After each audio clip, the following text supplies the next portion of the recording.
Cathy Eason here. So nice to be with you today on this a little bit cooler day here, summer day in Oregon.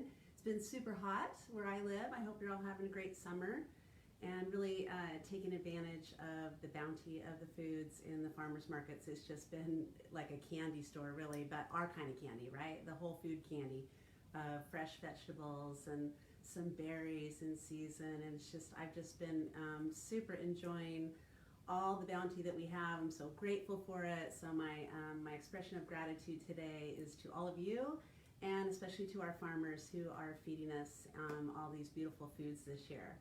So I was asked to show up today on Facebook Live for the NTA and for myself too, because I want to talk to you a little bit about sort of the why behind nutritional therapy, but really the underlying why I want to talk about today is just a little bit about the nervous system.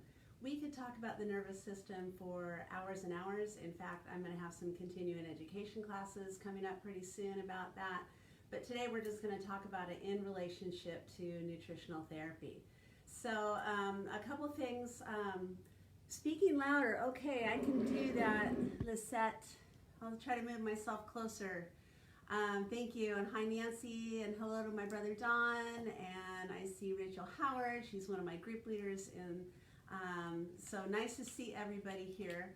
I do have some notes because I wanted a couple of things to remind everybody about today.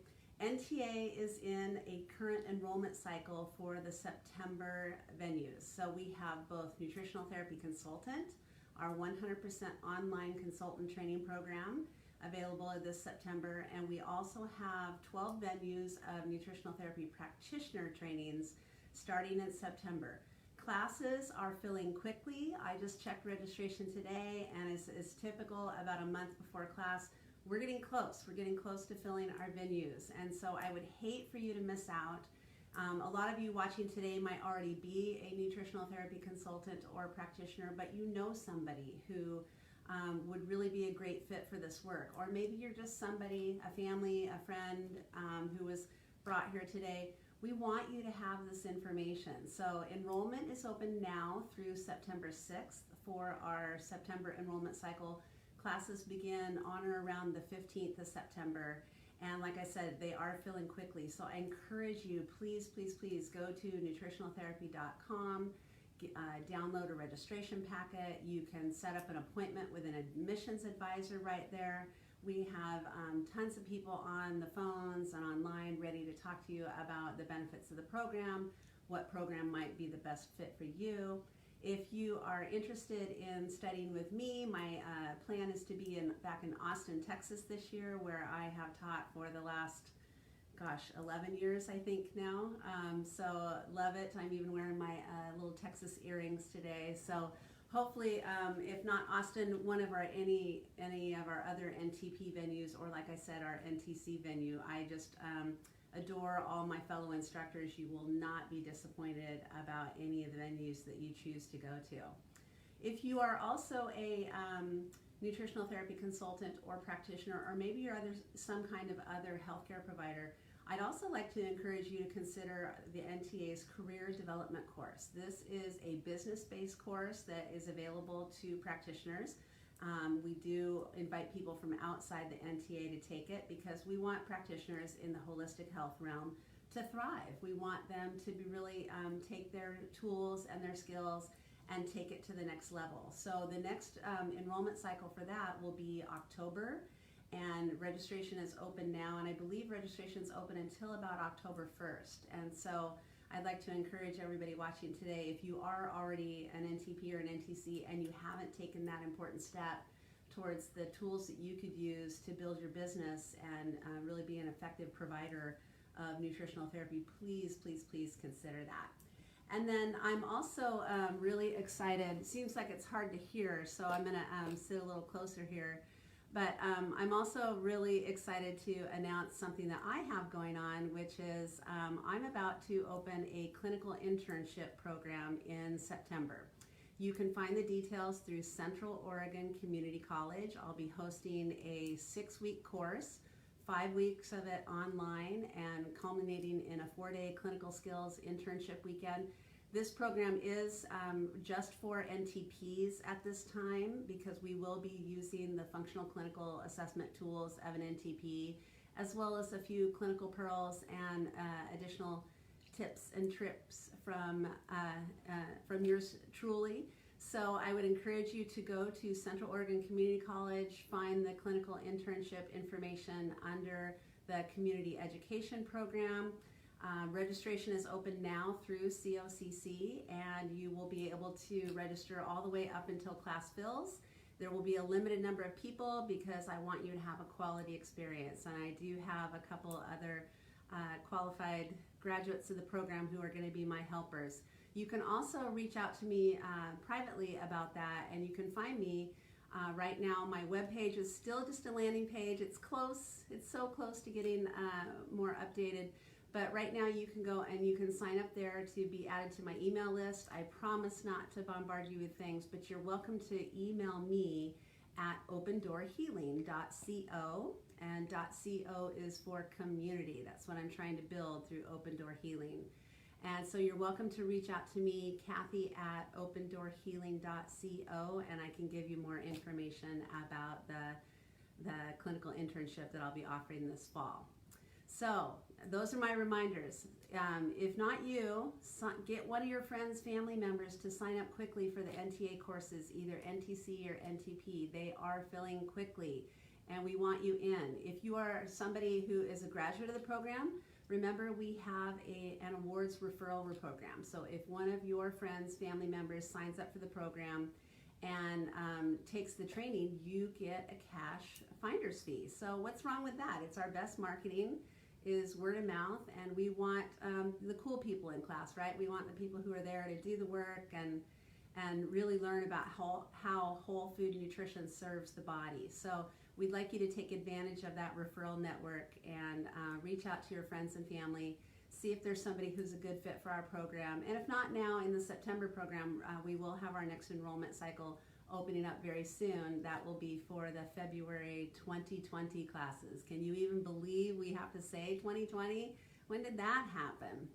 So sign up for a class, sign up for the career development, come learn with me at a clinical internship skills program that I'm putting together. Again, 6 weeks, and it'll culminate in a 4-day workshop weekend where you'll work on clients from the public, and guess what? You're going to get to keep your clients. I'm not going to keep them. You're going to follow them. So if you are an NTP wanting to enhance your clinical skill set and learn some of the tools that I've put together over the years of my training and my expanded studies, please, please, please come get some clients and come work with me. So today I wanted to talk a little bit more about just what we're doing with nutritional therapy, and especially with our skill set as we consult with clients and as we use our clinical assessment skills of a nutritional therapy practitioner. Both NTCs and NTPs need to have a real strong awareness that what you're doing when you're interviewing a client, what you're doing when you are engaging them with your facial expressions, what you're doing when you smile at them, what you're doing when you are quiet and listening to them and letting them speak their story, what you're doing when you utilize your clinical skills of an NTP by palpating them with the reflex techniques of an NTP. You are tapping into the nervous system of the body. And I think we do a great job in our curriculum about talking about this, but I wanted to bring it back to a more, shall we say, functional level so that we all have a better understanding of how it is we can use nutritional therapy to fuel a healthy nervous system, and also how a healthy nervous system, one that is exercised, just like we exercise our bodies, but a nervous system that is exercised, how that can improve the quality and of the nutrients that you assimilate, and how it can improve the assimilation in general, but also how it can improve nutritional therapy overall. So without having models and scales and a skeleton here, I wanted to talk a little bit about just the basics of what is your nervous system. And for a lot of you on this call today, this will be a review, but maybe it's okay to review these broader concepts. So when most people think of their nervous system, they think of, your brain and nerves. And really, at the heart of it, that is your central nervous system, is your brain and your spinal cord, made up of bundles of nerve fibers. Now, we can go back to our anatomy and physiology books and be reminded of what are those fibers made of and what is our brain made of. And guess what? It's a lot of fat and it's a lot of protein with some vitamin and mineral precursors that help put it all together. But, right there from a nutritional therapy standpoint, getting people to fully digest proteins and fats and getting their diet more protein and fat rich than the average standard American eater who we meet, and maybe the standard global eater now, getting those proteins and fats in to fuel the nervous system is key. But guess what? Your nervous system is responsible for helping send the signals for you to do everything from pick the plant or cut the steak, and it's also responsible for you putting that food in your mouth, and it's responsible for you chewing, and it's responsible for the thought processes you have about how well that food is going to serve you.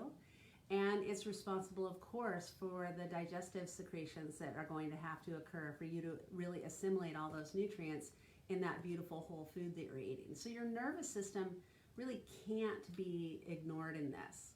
So again, back to the anatomy. We have our central nervous system, which consists of the brain and the spinal cord. And then we have what's known as the peripheral nervous system, right? And again, I'm sorry, this is the nervous system 101 for some of you. But you have your peripheral nervous system, which is really what puts your brain in touch with your surroundings, with your environment. It's what puts your brain in touch with the sound of a grass-fed steak gently grilling on the barbecue. It is what puts your olfactory senses into play to smell that food and help you anticipate it. Your peripheral nervous system really is putting you in touch with everything that's going on in your environment. And as it relates to nutritional therapy, we'll keep it, sort of food related here. It's about what we talk about in our coursework, which is that the anticipation, the preparation of your food, the touching it, the feeling it, the smelling it, the cutting it, the preparing it, that anticipation, the sight, the smell, the visualization, the anticipation of the food that triggers that digestive cascade of signaling and chemical signaling that has to happen to break down that food so it serves you well. That's all your nervous system and paying attention to that. Now, your nervous system goes on to branch even further. And along these branches, you have different types of nerve cells and nerve cell receptors. So our nervous system is so amazing because it has all these different receptors. We have thermoreceptors that sense heat. We have proprioceptors that sense movement and pain. Nociceptors are the more specific pain sensory neurons, but they work with proprioceptive neurons. We have mechanoreceptors to sense mechanical pressure, chemoreceptors to sense chemicals in the body, photoreceptors to sense light. We have all these different types of neurons, all these different types of neurosynaptic activities to help us, sort of be present in our environment. And then guess what? We also have nervous system signals that are stimulated by electricity from your brain and also carried along channels via chemical agents, so that we can feel things. We can feel emotion. We can feel happiness, joy, sadness, grief. We can feel all those things. And when it comes to nutritional therapy, we'd like to help people get over maybe the trauma of their previous experience with maybe a whole food gone wrong. Let's just say, I'll come back to a story about that, and the story will be about your neurolimbic experience eating liver for the first time in your life. And if you haven't done it yet, we're going to try to change that for you. But we have all these different kinds of receptors to keep us in the present moment so that we build emotion, we build identity around the foods we're eating and how they make us feel. So let's go back to the peripheral nervous system for a minute, and we're going to break it down even farther. And we have within the peripheral nervous system, we have the autonomic nervous system. So just like our peripheral nervous system is sort of keeping an eye on our environment, helping us see that steak on the barbecue or smell that soup or that stew that we're making, we have within the peripheral nervous system, we have the autonomic nervous system. And the autonomic nervous system is really regulating our internal organs. It's constantly making involuntary decisions about what needs to happen in your body. And it's in this yin-yang of life. Your autonomic nervous system is responsible for the homeostatic control of your body.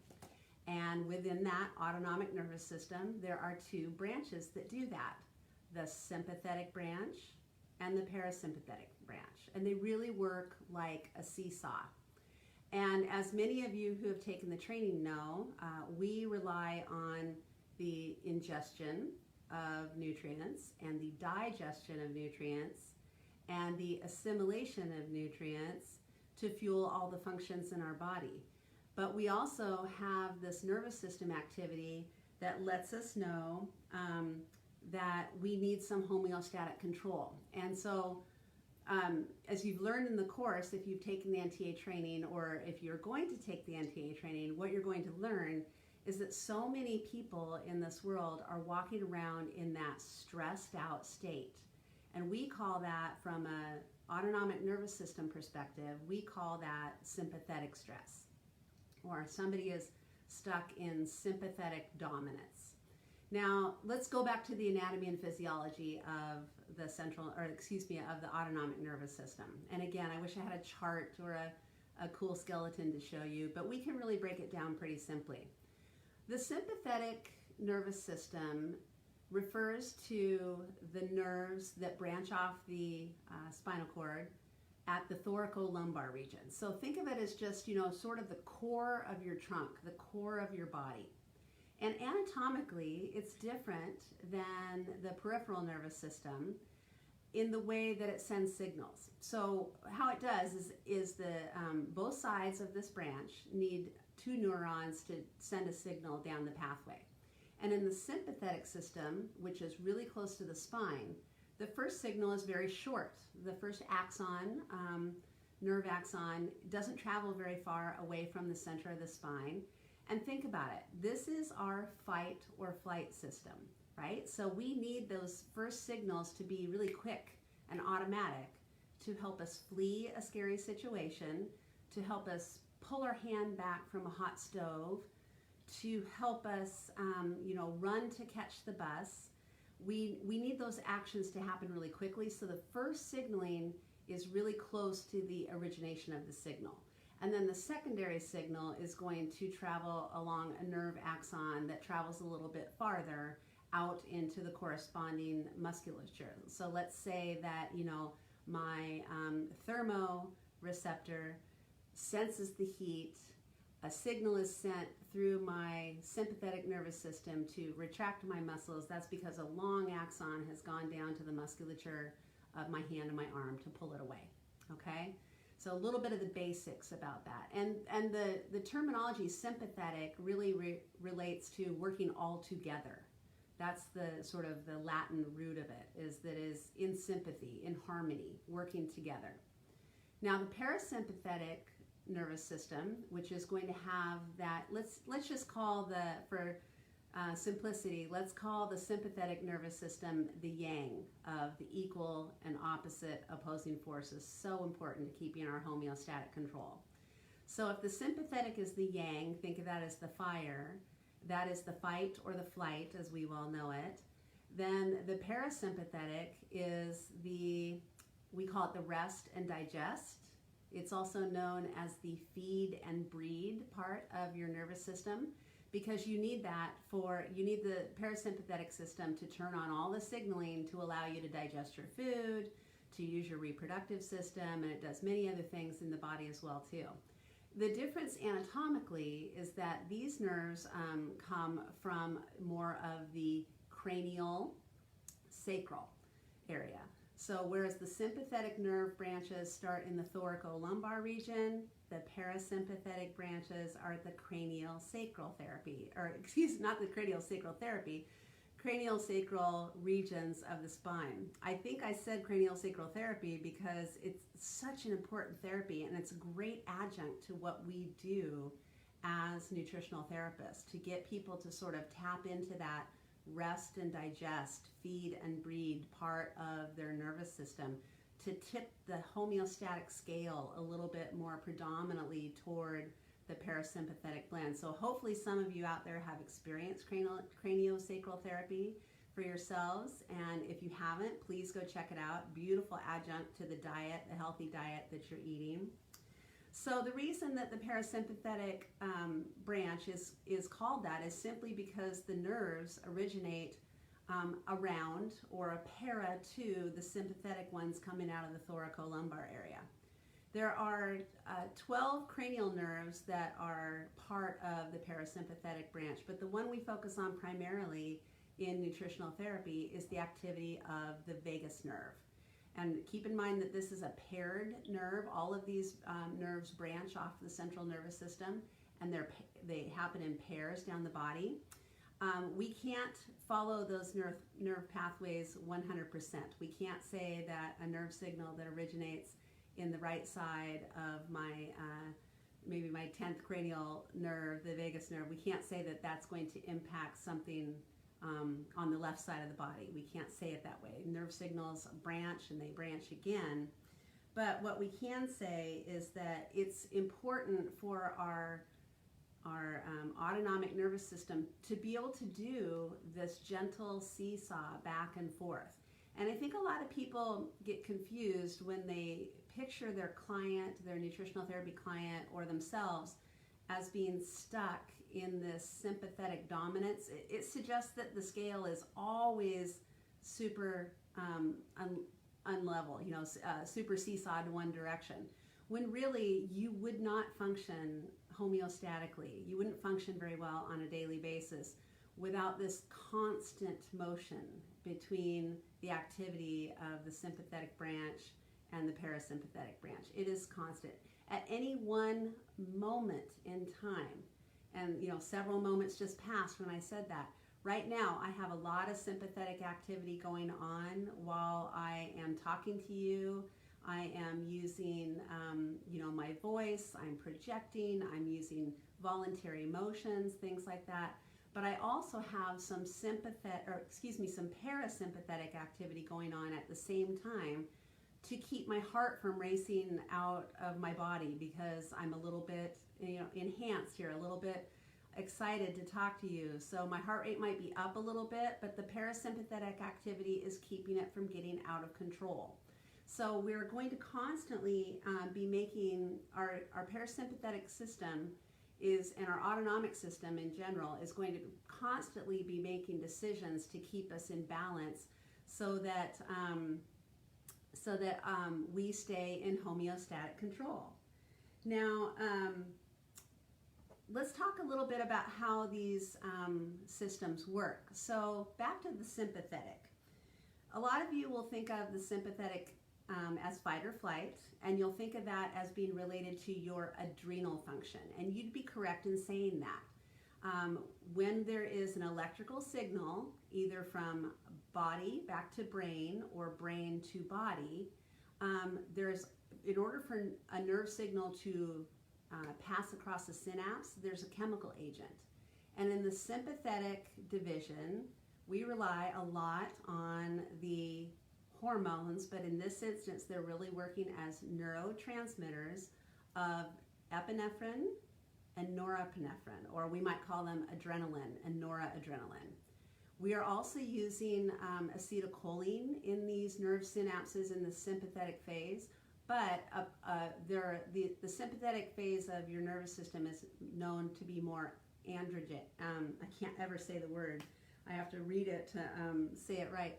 adrenergic. That refers to your adrenals. And so you think about what happens when you have to pull your hand back, or when, your big brother steps out from behind a door and scares you. Thank you, Dawn. You used to do that to me all the time, and I use this example in class all the time. You get a very sympathetic stress from that. You're put on a high alert. Oh my gosh, I'm scared, and there could be a predator. Physiologically, that's what your body is thinking, is that there's a current threat to you. And think about what that feels like. It sends your heart racing, it sends your respiratory rate higher, you might actually start to pant because you're kind of afraid, and then it's your parasympathetic activity that calms all that down. So when my brother used to stand behind a door and then jump out at me and yell, boo, right? I would have a very sympathetic response, but then the other side of my autonomic nervous system, the parasympathetic, is going to come in and calm down that heart rate, calm down that blood pressure, and start to dampen down the effects of that epinephrine, that norepinephrine, using more cholinergic, acetylcholine-driven responses. Now, from a nutritional therapy standpoint, for those of you who are already graduates, think about what we need to make those amine hormones, those catecholamines like noradrenaline and adrenaline. What do we need? We need amino acids to make those. So how do we get amino acids? We get them from digesting our proteins. And so this, again, is that relationship between nutritional therapy and the nervous system. You're not going to have great nervous system function without the complete digestion of your proteins to break down the amino acids to make the neurotransmitters that send the nerve signaling down the pathway to help you jump and be scared when your brother jumps out at you. Conversely, the cholinergic, or the ones that are acetylcholine-driven neurotransmitter responses through the parasympathetic branch of the autonomic nervous system. Where do we get acetylcholine? Well, acetylcholine is made from two primary precursors, acetyl-CoA, which you might recognize as one of the molecules that helps you make energy in the Krebs cycle, so that you have the energy to smack your brother after you've calmed yourself down and he's not scared you anymore.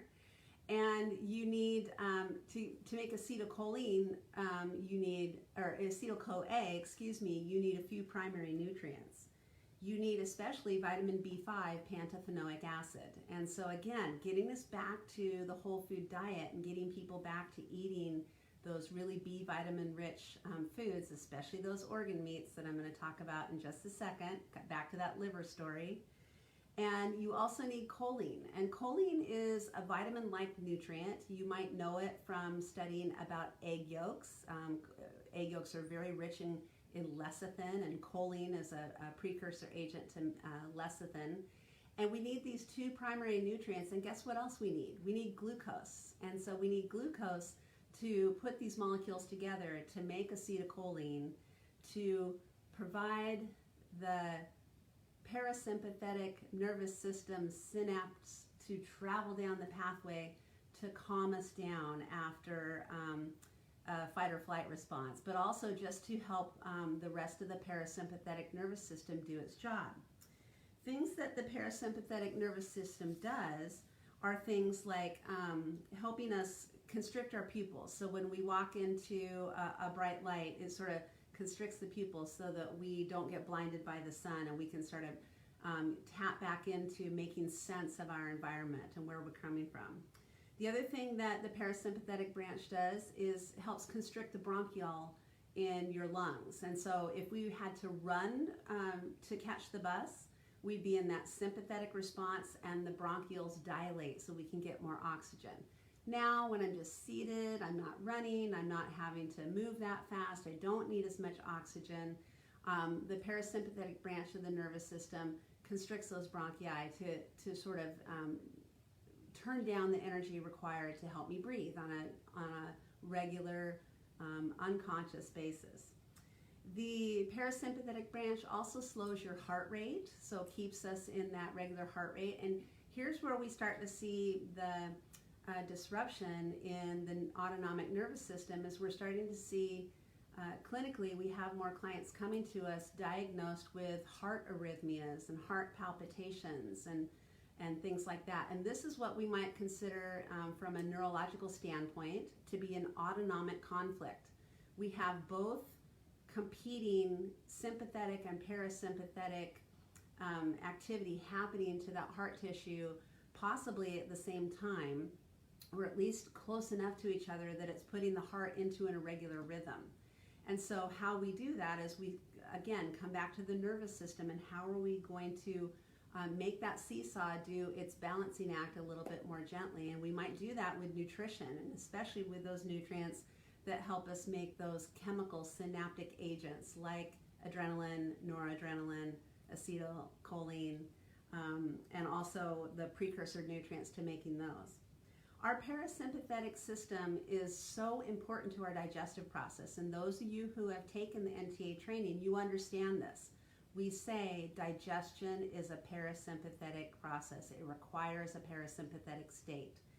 But guess what? You're also going to be using a little bit of sympathetic activity. At the same time, you want your nervous system, your ANS, to be predominantly tipped towards the parasympathetic system. But what the parasympathetic system does is helps you stimulate the saliva from your salivary glands, and it helps with the secretions of the gastric juices in the stomach and the enzymes from the pancreas and the hormones from the small intestine to trigger the gallbladder and the pancreas. So we know that the parasympathetic branch and being in that space is very important. We also know that the parasympathetic system is going to stimulate the activity of the intestines. So it's going to help us with the moving along of our food and the elimination of the waste. And for your clients, that doesn't always make a lot of sense that they need to have a relaxed state in order to eliminate. That makes sense, but it doesn't make sense that it's stimulatory. So we sort of have to use different language with our clients about this being excited or relaxed. It's more about promoting function or turning down function when we need it. We also know that the parasympathetic branch of the autonomic nervous system is responsible for our ability to be lovers and to be reproductive and to make children. And we know that it's important for the stimulation of our bladder so that we can go to the bathroom. So again, what happens when somebody is scared? Oftentimes what's happened is this conflict of the autonomic nervous system, and particularly their vagal nerve, has gone back to a more ancient state. And this is why people oftentimes inappropriately eliminate when they're scared, is because there's this conflict between, should I hold it?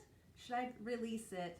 And then oftentimes they freeze, and those signals are, sort of confusing the system, and the body's going to release itself at a time when you might not want it to. So I wanted to just sort of bring this all back to how does the parasympathetic nervous system, how does the autonomic nervous system, how would you like to apply that as a nutritional therapy practitioner, and how important is it for us to get this across to our clients? Well, I think it's super important. It's one of the things that I work with my clients on, especially in terms of recognizing people's fear around food, their fear around, what to eat, how to make it, how to prepare it. I don't know how to source my food. You're talking to me about all these amazing things I can do to make me feel better and make my diet better, but all of that feels like trauma to me. And this kind of gets us back to the vagal nerve in general and how we can tap into what's now known as the Polyvagal Theory. If none of you have read the Polyvagal Theory by Stephen Porges, you really need to read this if you're a practitioner. Even if you're just a lay person, you want to know more about how the nervous system helps us function. This is key. What Dr. Porges and researchers that are still studying this have taught us is that our vagal nerve and our nervous system in general tends to retreat to a more ancient state when we are presented with a trauma. And let's just make up a scenario and we'll sort of tie it back all together to that liver that not so many people are eating in their diet now, but are so nutrient dense. And guess what? Really high in vitamin B5, pantothenic acid, which contributes to your acetylcholine chemical neurotransmitter to make your parasympathetic system work best. See how I tie all that together for you? So let's say you're a kid and you're at grandma's house and grandma makes liver and onions for dinner, and you don't know what that is. It's not something your mom has made for you, and all of a sudden this sort of breaded, maybe blackened lump of flesh gets put on your plate with some kind of charred up onions, and you're looking at it and thinking that doesn't look very appealing, it doesn't smell very good, and here's your grandma standing over you, basically yelling at you with a raised voice. She's imposing over you, and she's telling you, you need to eat your liver and onions, it's good for you, it'll make you stronger, it'll make you smarter, it'll give you everything you need, and you need to eat this. And grandma stands there while you try to cut this overcooked organ meat and eat it. And maybe your kid, this isn't my true story, but I have heard this story many times. But maybe you're crying because it tastes horrible, it's nothing you're used to, grandma's imposing, and she's elevated over you, and it's really having a traumatic impact on you. What's happening to a lot of people in that moment is that they're tapping into another part of their nervous system, the neurolimbic system. Now there's deep emotion around eating liver. And you remember grandma, you remember her kind of rough cutting your meat for you. You remember her imposing over you, yelling at you, raised voice, and all that trauma lives in your neurolimbic system and reminds you anytime you hear the word liver, or anytime you are suggested by a nutritional therapy consultant or a practitioner that you should get more liver in your diet, your psyche and your brain and your nervous system goes back to that same place. And your vagus nerve can do a couple things. It can fight or flight. It can help you to ramp up some sympathetic signaling and get you the heck out of there. It can also sort of do that in a one-to-one conversation with your consultant or practitioner. It can sort of make you run for the hills mentally, emotionally, like, oh, she sounds just like grandma, I'm gonna check out and not listen to this. It can also make people really shut down, and this is what Dr. Stephen Porges calls the reptilian brain, or the reptilian vagal response, is to really shut down and go within and really check out. And there's lots of trauma we could talk about in the world. I'm trying to make it a little bit more playful today and talk about liver. But let's talk about what that means for you as a current or future nutritional therapy practitioner or consultant, okay? We are going to run into a lot of clients with food trauma. And again, they don't want to be told what to eat. They don't want to be told to give up their coffee or their chocolate or their gluten or their, any of their other favorite things. They don't, they're there. They want to know how to eat better, but they don't really want to be told what to do. And so they put up a wall against you. We can also send people into that sort of reptilian vagal state by simply overwhelming them. And this is a common mistake of many nutritional therapy practitioners, consultants. We have all this knowledge, all this information. We get a really excited tone about it. We kind of get sympathetic ourselves. And we say, you got to eat liver, and this is why, because liver is so important, and it's got B vitamins, and it's going to do this and that, and it's healthy, and it's not like your grandma used to make it. What are we doing when we do that to our clients? What we're doing is really putting them back into that same fearful place around food, around liver in particular, that grandma did. And so I hope none of you had a liver story like that. I hope you have, as consultants and practitioners and future ones, going to take the training, I hope you're understanding that we have the ability to soothe our nervous system, to exercise our nervous system, to calm ourselves, to put us in a healthier mental, emotional place around liver and around all the other foods we want to recommend. When I work with clients, I work with them on their nervous system, and I work with them on improving their vagal nerve tone. Tone just refers to the general function of the vagus nerve that's so important in getting to that rest and digest, that parasympathetic state. And so I'm having to speak rather loudly today to be on this Facebook Live, but I would never use this kind of tone with my clients. I bring my clients into a calm room, into a calm space. There aren't electronics in my clinical setting. I'm typically not meeting in a coffee shop where there's a lot of activity. We want people to be in a soothing space. Remember, I said that the nervous system is always picking up stimuli from your environment. And the more we can do to help people be in that calmer state, in that parasympathetic state, that's going to be super helpful to how much communication of our information we can get across to them. So my tone will be down, but it won't be flat. If I just sit and talk in monochromatic tones about liver and the importance of the B vitamins, that's not going to get the story across either.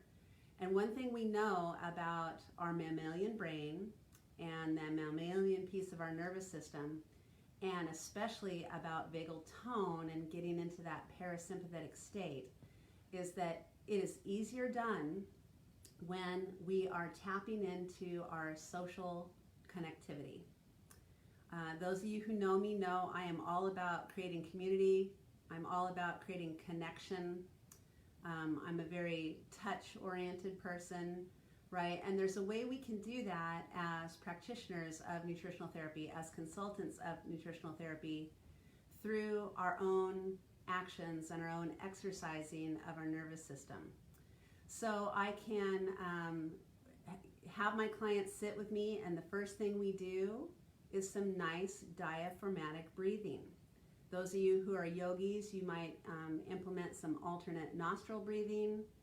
It might just be simply that as we sit and we're in a calm space, and I'm using a calm voice, and I'm tapping into the striated muscles of my face with an upturned smile and engaged eyes, and I'm making eye contact with my client. All of that is improving the vagal tone of the person I'm sitting with. It's generating that social connectivity. It's creating a neuroplasticity around our relationship, around our rapport as provider to client and vice versa, as eater to eater, as human to human. And it's setting the vagal tone, if you will, for the client to be able to better receive the information I'm giving them, as well as better able to implement these tools going forward. So we work on deep breathing. I might actually ask them, hey, I'm just curious, what's your favorite song? And they might tell me, like, oh, Yesterday by the Beatles, or, something more current. It's just what came to mind right now. I can ask them to hum for me. Humming is a great way to improve vagal tone, and it's something really playful, which, by the way, your vagal nerve also likes to play. Your autonomic nervous system is so used to being sort of in check and balance with each other that the more that we can playfully initiate it in through exercise, through singing, through our social connectivity and the way we play with each other, the way we playfully maybe even thumb wrestle. I'm just making stuff up now, but really any way that we can play is going to exercise our vagal tone. What are some other ways we can sort of help our clients with improving their vagal tone? Well, I can ask them when they come into my office if they would like to use the restroom. And I suggest to them, now, as you're washing your hands, I encourage you to take a little cold water and splash it on your face. That might seem counterintuitive. It might feel like it might put somebody into a sympathetic state, but actually cold water on the face is going to stimulate those thermoreceptors and those mechanoreceptors of the nerves around the striated muscles of your face. It's going to, yes, be a little bracing, but what it does is wake people up by actually engaging the muscles that are regulated by the vagus nerve and by the parasympathetic state. So I asked them to sort of do a little refresh. Would you like to use the restroom? Might I suggest you splash your face with cold water? Come, sit. I'm talking to them in a more soothing, melodic voice. I ask them their favorite song. We hum it together. We do some deep breathing exercises. All of those things can be supportive of that. Now, what can how else can I tap into parasympathetic vagal tone? I can do that through encouraging my clients in a daily meditation, prayer, gratitude practice. And for those of you who have a practice, that really emphasizes that, I think it's a great thing to put into a nutritional therapy protocol. It is a lifestyle piece that we can encourage our people to do. I don't have a great meditation practice, but I work on it every day. And so maybe I do have a great meditation practice because I work on it every day. But for those of you who like to encourage prayer before a meal, gratitude before a meal, meditation before a meal, remember it's that sight, that smell, that anticipation of what the food's going to taste like that starts to turn on the parasympathetic activity of the vagus nerve to set the stage to rest and digest our food and turn on all those chemical neuronal connections that then stimulate all the chemical activities of the digestive process. So very important piece of the protocol for your clients, and setting the stage to do that before every meal. We have a culture that's mindless, and they really are just eating on the run all too often. We're all guilty of it, so we need to try to break that, and we can break that habit with some of these sort of meditative practices before we eat.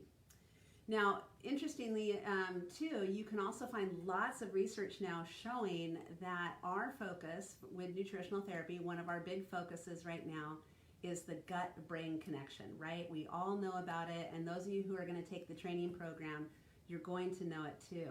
There's a lot of study on how our gut microbiome, those trillions of cells of a variety of species who live symbiotically in and on our bodies, how balancing our microbiome is actually soothing to the nervous system.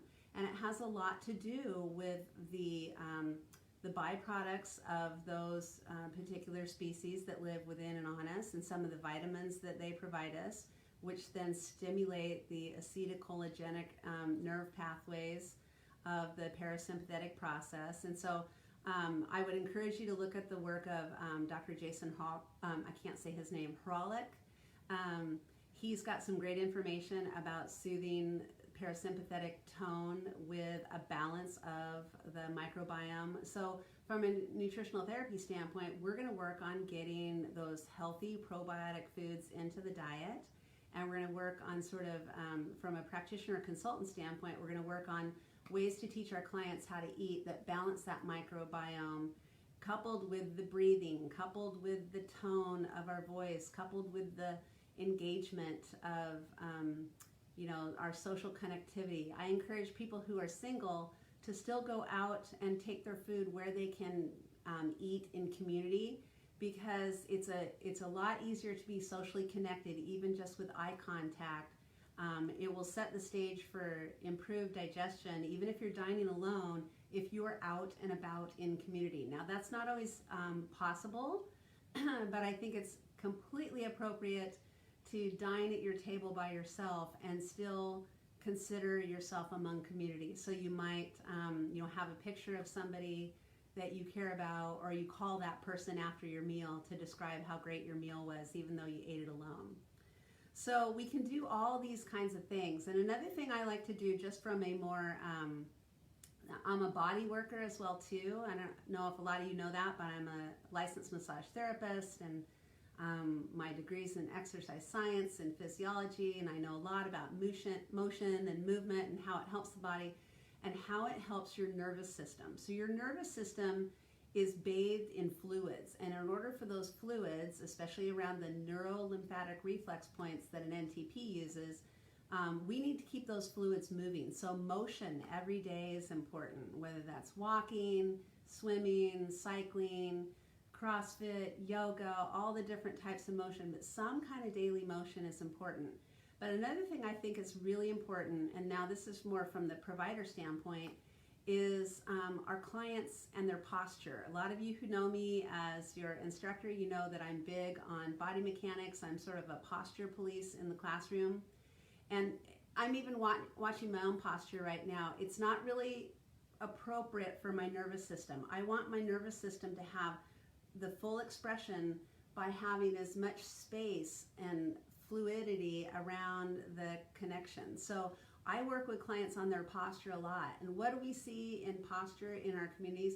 People come in, they're used to looking down at their phone, they're used to slumping over their computer, and I work with people on opening up those oxygenation pathways, which also serves your nervous system, which serves your digestive capacity. So we work on motion as a lifestyle effort. We work on posture as a lifestyle effort, breathing, sleep, and sleeping in a non-toxic environment. I won't go on too much about that, but toxicity in our world is a great inhibitor of our nervous system. And one of the things we can do is clean up our homes and clean up our environment and the things we're putting on and in our body to keep our nervous system toxin free and keep it supportive there too. So just in wrapping up, I'm just going to ask you all to consider, have you exercised your nervous system today? Have you taken deep diaphragmatic breaths? Have you opened up your posture? Have you used the vagal nerve toned, striated muscles of your face to smile and say hello to somebody you love or even somebody you haven't met before? Have you hummed? Have you sang? Have you done something to support your microbiome? Have you eaten your fiber? Have you eaten your cultured vegetables? Have you tried to sort of move beyond that neurolimbic emotional response you had to liver and do some investigation into other ways that you could find, source, prepare liver as a healthy additive to your diet? So I would just ask you all to think about the different ways you can educate, exercise, regulate, tone your nervous system. Think about its importance and understand that when you come to a nutritional therapy training program, again, a lot of you already have, but we want your friends and family to come, explain this to them, that nothing that regulates our body happens without the nervous system. It doesn't all just come from the brain. A lot of our signals actually come from peripheral parts of the body back to the brain to tell the rest of the body what to do. So it's a constant back and forth, and that's really how our clients are going to be able to hear the information we give them about how to change their diet, how to source their food, how to prepare their food, how to best ingest their food, which, by the way, is an autonomic nervous system response. You have to have both sympathetic and parasympathetic activity just to put the food in your mouth and start chewing it. Then the parasympathetic takes over that dominance and starts creating all the luscious juices of digestion to help you fully assimilate those nutrients. So we really need to get this across to our clients. And if there's one thing you can do today, I'd love you to come back to this post and say, here's how I exercise my nervous system today. If anybody wants to hum your favorite tune, post a little video of it to the NTA page. We'd love to see that. Maybe it's a song about food, you know. Maybe you've got a perfect song about tacos. I think there's at least a few of them out there that we could find. So try that today. Please try to exercise your nervous system. Take some breaths, take a walk, sing a song, connect with others, make a great meal, take your time with your food, And then finally, find somebody to take the NTA training today. And more importantly, for you graduates out there, especially you NTP graduates, stay tuned. I've got more continuing education coming really soon, including my clinical internship program this fall at Central Oregon Community College in Bend. And whether you're near or far, I'd love to see you there. Please call NTA office. You can call them today at 1-800-918-9798 and ask to talk to an admissions advisor to get yourself in a seat for the September enrollment for an NTP or an NTC class coming up. And you know, that old saying, if not now, when, right? You know, so maybe some of you have already taken the program. Say that to somebody you know. Hum a favorite tune with them and say, if not now, when? Sign up for an NTA program today. So I hope to see you in class soon. Thank you, everybody, for your time today. It's fun to see a lot of you. I even see my Aunt Ramona on here. So Aunt Ramona, hello. I love you. Thank you for checking in. I hope you'll share the word. Amber, it's great to see you. And Rachel, oh my goodness, Rachel and Terry. And Terry, yes, I will take that referral, please. I forgot to write you back, but I would love that. So this Facebook Live is recorded today, so you can go back to NTA and watch it. And if you have more questions about the autonomic nervous system and the regulation of sympathetic and parasympathetic, find me at opendoorhealing.co for community, and you and I will connect, okay? Thanks all. Have a great day. Aloha.